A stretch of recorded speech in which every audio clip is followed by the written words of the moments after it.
So now I'm going to go over some more advanced weapons that the JTAC can use in Arma 2 and special equipment.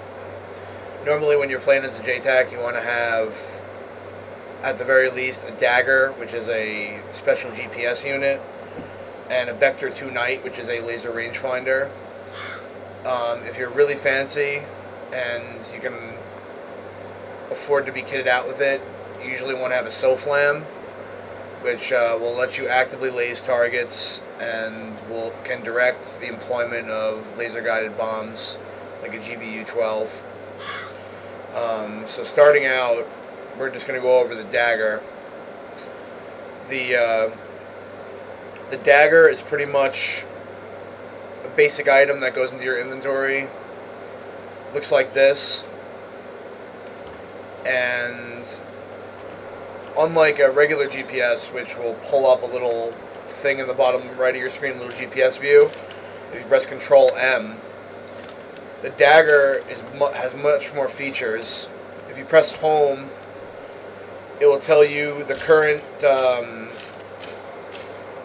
10-digit grid you're in. It will tell you your current speed, your bearing, the local time, and your elevation. Now, that's pretty useful. It's not really a game changer for you. But what is a game changer is that you can connect the Vector 2 Nite with the Dagger. You can laze a target with the Vector 2 Nite, and then it will tell you the exact grid and elevation of what you're lasing. So you can much more quickly acquire exact grids of things that you're lasing, or things that you're attempting to interdict with air power. And there won't be any guesswork involved. It'll be an exact grid. It's ideal if you're not really sure where you are exactly, or if you're not really sure where the enemy is. It really comes in handy. So, like I said, you press Home to pull up the GPS view on the bottom right of your screen. But to pull up the GPS view to connect it to the Vector 2 Nite, you press Shift Home, and then you'll get a view of the actual Dagger, and you can use the buttons to go through the menu.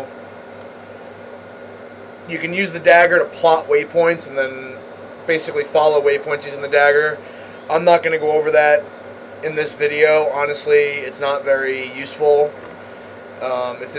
You could use it to sort of plot an exact series of waypoints, but you normally don't need to do that. So what I am going to go over, though, is the Connect To feature. So if you have a Vector 2 Nite in your inventory, you arrow down to Connect To, and then you press the Select button, and then you're going to see a number of pieces of equipment that you can connect the Dagger to. At this point, you can only connect the Vector 21 to the Dagger, but in real life, the SOFLAM can be connected to the Dagger, and I know that the ACE team is working on adding the SOFLAM to the list. So once you have the Vector selected, just press Select, and then it'll say Connecting. It's going to take a few seconds. Once it's connected, if you pull out your Vector,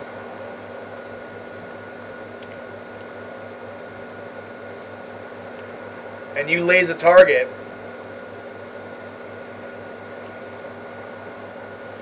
it's going to give you the grid. If you pull up the GPS view again, that grid that it's going to show now, it's not your current grid. As you'll see, I'm moving and it's not changing. It's not going to give you your current grid, it's going to give you the target grid, the target elevation, and the target range. So I know that it's bearing 086 from my position, that BMP that I just lazed. It's 990 meters, elevation 29, and it's at whatever, 043, whatever that grid is. And it even keeps the time local, so I know when I lazed it. Now, if you want to go back to the mode where it's actively telling you your position, you just go back into Shift Home, and where it says Data View, you just select that.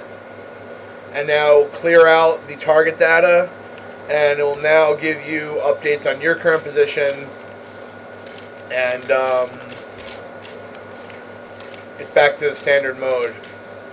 Now, I briefly used the Vector 2 Nite there. I just want to go over that again, because the Vector 2 Nite is a very important laser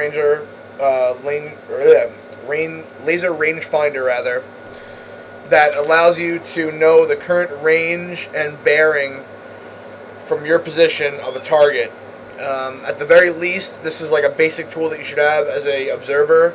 If you don't have this, then you're not really an observer, or at least you're not a sort of professional observer who's properly equipped.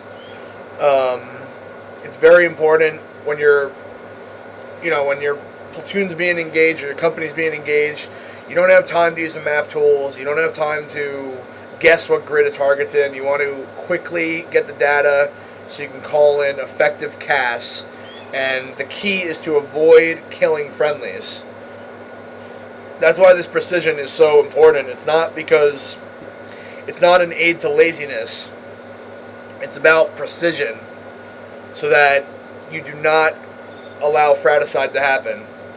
Now let's pull up the Vector. Well, first things first, let's go to our inventory. This is what the Vector looks like. These green binoculars here. You need a battery in order to use the Vector. So you're going to need batteries, and you're going to need the Vector itself. It's a powered unit. So I just scrolled on my mouse wheel, and I just selected Vector 2 Nite. Now the first thing you're going to see is this, and it's not very helpful at all.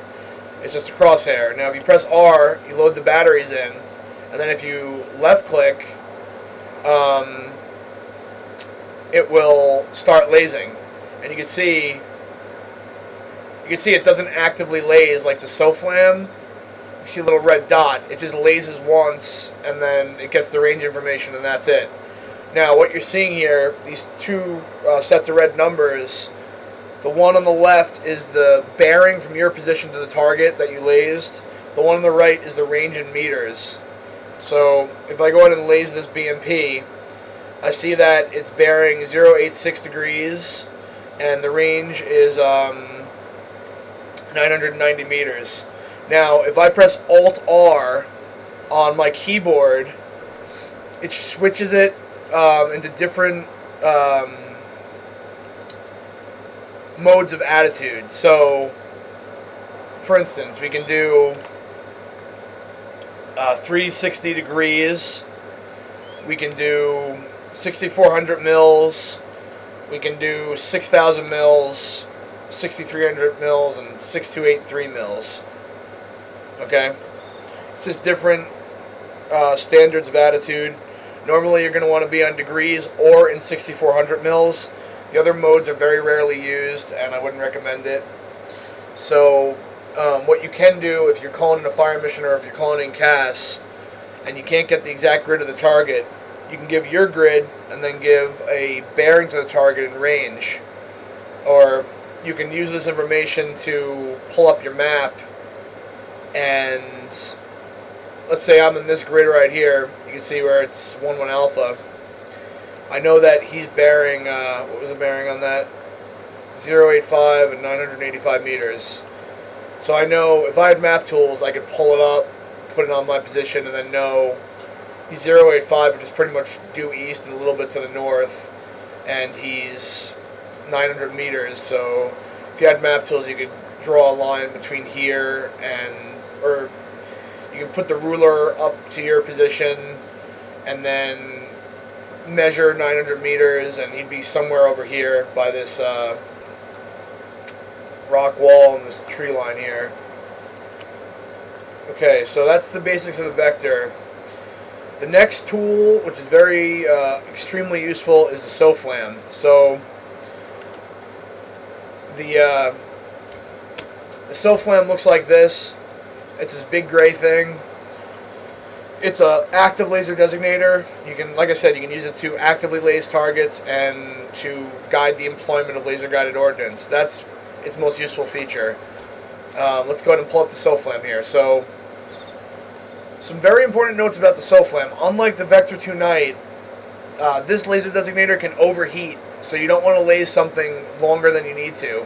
It doesn't overheat quickly, but if you're lasing for more than 10 minutes or so, or even 5 minutes, it's going to overheat, and then it's not going to laze anymore. You might still get some information out of it, but it's not going to laze anymore, and if it continues to overheat, it's going to actually break. So let's just go over some of the features here. So this is the view when you don't have the batteries on, when the unit's not powered. You press R and power it on. You'll get some information here. So let's just go over some basic what all this stuff means, okay? The top left number, where it's a 0086 right now, that's the bearing to the target, okay? It's the azimuth of the target. The XMT, that means transmitting. That means that your laser's on. If it's a red circle, it means that you're actively lasing. To the right where it says EL, that's elevation, and right now it's 000 because I'm not lasing the target. The left number on the left side of the screen, that's your current laser code, okay? You can change, let's say you have two different observers that are directing two different aircraft, and you're lasing two different targets. If you had the same laser code, then the GBUs they wouldn't hit the right target. So you need to have two different laser codes per aircraft that you're directing if you have multiple observers or multiple targets. So the default laser code is 1001. You can change the laser code by pressing Shift and right arrow, left arrow. Okay, so let's say you have two observers. You could say, okay, whatever your call sign is, you call up the aircraft to say we're using laser code 1001. Then they have to change it on their MFD inside the aircraft. And I'm going to show you guys how to do that in a second. We're going to go over MFDs in the cockpit in a second. But just know for your own reference right now how to change the laser code and what laser codes do. They basically direct the individual laser guided ordnance of a aircraft. Okay, at the bottom of your the display here, hot, it's grayed out. It's a gray circle right now. That's your overheat indicator. If you're overheating, that's going to be a red circle. Okay, it'll light up red. On the far right side, it's just a battery indicator telling you have good battery. On the bottom is the range in meters to the target, okay? So if we laze the target here,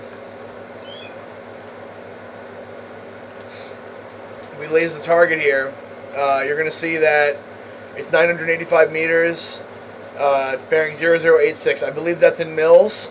Again, like with the laser range finder, oh no, that is in degrees. But again, like the Vector 2 Nite, you can change the mode of the attitude the mode of the azimuth by just pressing Alt-R, and you'll see it cycling at the top. Every time it cycles, it resets your data, so you're going to lose your elevation and bearing information for a moment.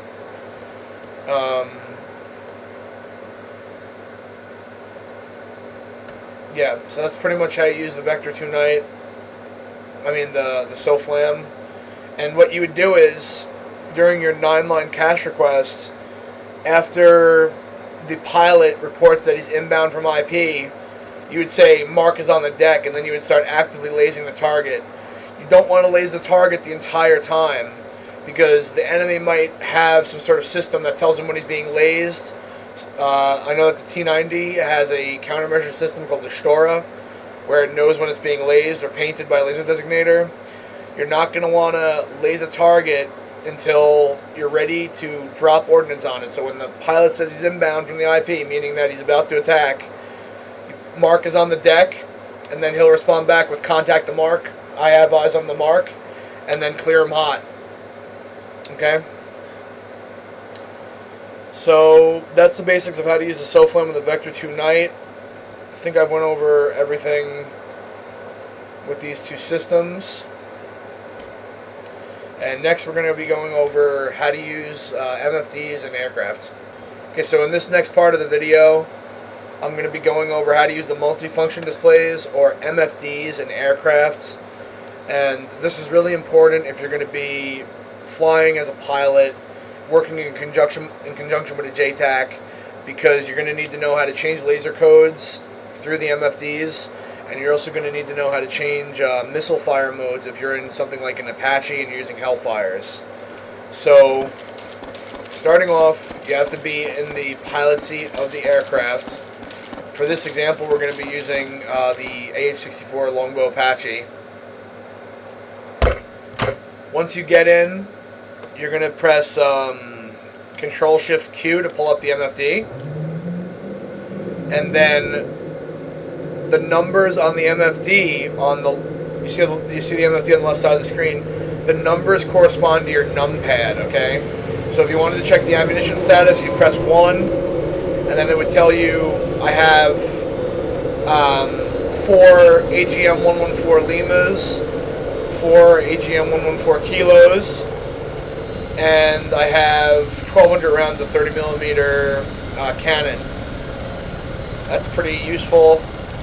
What's really important, though, is the missile fire control option on the MFD. And in here, especially for an Apache, this is extremely important. Okay, because there's 2 major fire modes that you're going to be dealing with.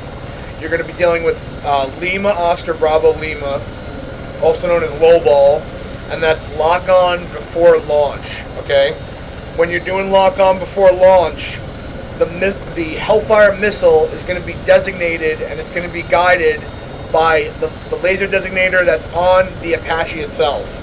And the gunner has the laser designator, okay? If he scrolls on his action menu, he'll have an option that says designate target or something like that. And he'll see on his screen, he'll see a circle will appear indicating that he's lasing. So if you want to fire Hellfires as directed by the Apache or by the aircraft itself, you're going to use low ball mode, okay? Now, what's the most powerful feature of the Apache? It's not low ball, but it's actually lock on after launch, which is Lima, Oscar, Alpha, Lima. That basically allows you to, you could literally hide behind a hill. You could have no eyes on the target. You could shoot the Hellfire almost vertically up, and then it would lock on to whatever laser is being designated by the observer, and it would hit the target. And this is actually how Apaches are sort of classically used in combat, is that they hide behind defilade, and then they either have another Apache or an observer lays targets for them. So in order to switch to lock on after launch, this is the only way to do it in this version of ACE. You have to use the MFD, and you change the fire mode, okay? So you have lock on before launch. Then there's three different versions of lock on after launch, okay? There's direct mode, which makes the missile fire directly at the target. There's a low solution for the shot, and there's a high solution for the shot, okay? Low is usually never used. It's usually used if, like, the target's right under you, which is very unlikely. If you're at a really high altitude, you would use that. Possibly, I mean, it's very rarely used. Directional is if you need to get the missile there as quickly as possible, and you have eyes on the target usually, and it's not going to hit into any obstacles.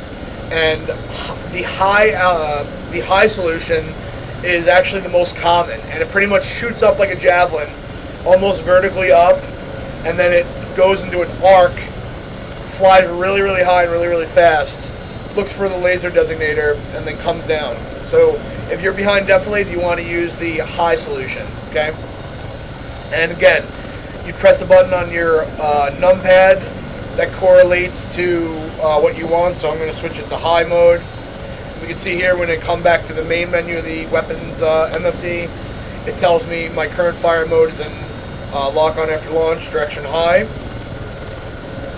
Okay, so that's pretty self-explanatory. You guys got that. Now we're going to go over changing the laser code, okay? And again, this is if there's more than one observer, or if the JTAC wants to use a different laser code to deconflict with other people that have designators, whatever. He would change his laser code from the default 1001 to something else, and then the pilot needs to do that as well, otherwise the missiles are not going to track the new code. So all you do is you just press 2 on your numpad and use the up and down with the 7 and 4 to change the code, and when you're done you just press 1 and now your laser code's set. Okay? That's the basics of the MFDs, and if you want to get out of it you can just press Control-Shift-Q again. And yeah, that's pretty much it. So hope you enjoyed, and let me know if you have any other questions.